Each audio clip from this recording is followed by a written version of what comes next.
Chapter 21 Angela's POV. The second morning of our so-called week felt like waking into someone else's life. 86% 51 vouchers. My alarm chimed, soft and delicate, the way I used to like it. Today it scraped down my nerves. I lay there for several seconds, listening for any noise outside my bedroom door. I listened for footsteps, movement, breath, anything, but the apartment was quiet. Too quiet. It almost felt like a graveyard. When I finally forced myself out of bed, my legs wobbled like they didn't know how to hold me anymore.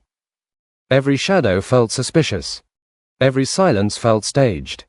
I hated it. I hated the way fear had rewired my mind overnight. I stepped out into the hallway cautiously, like I was intruding in a place that used to be mine. Liam stood in the kitchen. He wasn't looking at me. He wasn't even moving.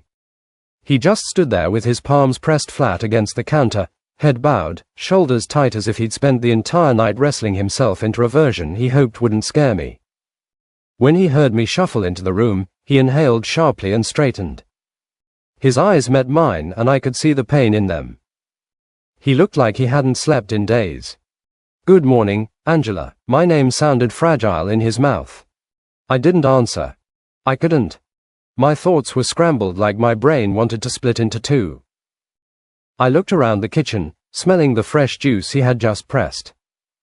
On the table sat a plate of breakfast, eggs, toast, and sliced fruit. My favorite. Except I no longer trusted the coincidence of favorites. I no longer trusted anything. "I didn't know if you'd want something," Liam said, stepping back like I was a wild animal he didn't want to spook. "So I made it just in case. You don't have to eat it." A beat. Then another. He wasn't watching me, not directly. His eyes stayed lowered, his posture painfully careful. Somehow that made it worse. Like guilt made of flesh. I studied him too long, too hard, every twitch, every breath, every shift of his hands, searching for the trap, the hidden motive, the strategy. My mind had become the enemy Jess warned me about, twisting every movement into a warning. "Thank you," I said eventually, though the words felt stiff on my own. He nodded once. "I'll give you space." He backed away, almost into the wall, like even gravity didn't try him around me anymore. And I hated it. Not him, this. The distance. The breach. The invisible glass wall either of us knew how to break through. All through breakfast, with him sitting as far away as possible, pending to scroll through his phone while not actually touching it, I felt the tension coil tighter in my chest. 1/3, less than 15:26 Friday, January 23rd DGG. Chapter 21 Every time he shifted in his seat, I flinched. Every time he breathed too loudly, my pulse stumbled. Every time he avoided looking at me, it stung in ways I didn't understand. By the time I left for work, my nerves were shot raw. I walked out the door telling myself I needed space. But the quiet ache blooming in my chest said something else. Something I refused to acknowledge. Work was supposed to be an escape. 8665 vouchers it wasn't. After the incident in the lobby the other day, people stared at me like I had 3 heads. Maya scowled at me everywhere, and I just wanted the ground to swallow me. I needed to leave this job, but first, I had to find a replacement. I didn't want to stay stranded or helpless. The break room smelled like burnt coffee and lemon disinfectant, the kind of scent that normally grounded me. But today it suffocated. My reflection in the microwave door looked unfamiliar, eyes wide, shoulders stiff, lips pressed tight. I had barely poured myself a cup when Ethan cornered me.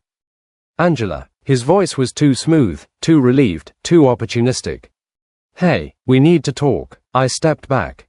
"I'm on a break, Ethan. I don't have time for this." He didn't care. He never cared when it came to getting what he wanted.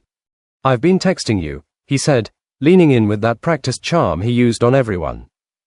"You didn't reply." "I didn't want to," I said bluntly. Ethan blinked, thrown off for maybe the first time. "Is this about Liam? I heard you two had a fight." My blood chilled. "How did you hear that?" He shrugged like it was nothing. "People talk, but that just proved what I've been saying. He's not good for you." The irony tasted bitter. Ethan stepped closer, lowering his voice. "Come back to the house, Angela." My breath hitched. What? I made a mistake with Maya. His eyes softened with fabricated egret. I should have chosen you. A few months ago, I might have been shattered by those words. I'd have clung to them like a life raft. I might have believed that he meant it. That he chose me. Now they made my stomach twist with nausea. You didn't choose me, I said.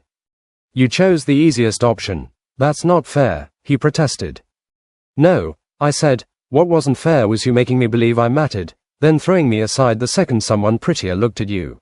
2/3 15.26 Friday, January 23, DGG Chapter 21. His mouth opened, but nothing came out. Good. 86% 65 vouchers, it's too late. Ethan, I finished. I'm not your backup plan. I spotted Maya walking towards us from the corner of my eye and groaned. Another drama that I didn't want to deal with. When she reached where we were, she looked between us. What the hell is going on here? She asked, her voice filled with venom. Nothing, I was just leaving. I told her and tried to move, but she stopped me, blocking my path so I couldn't pass. Are you trying to seduce my boyfriend, Angela? What the hell your problem? Can't you take a hint? He doesn't want you. Stay away from him. 3/3 AD comment send gift no ads 15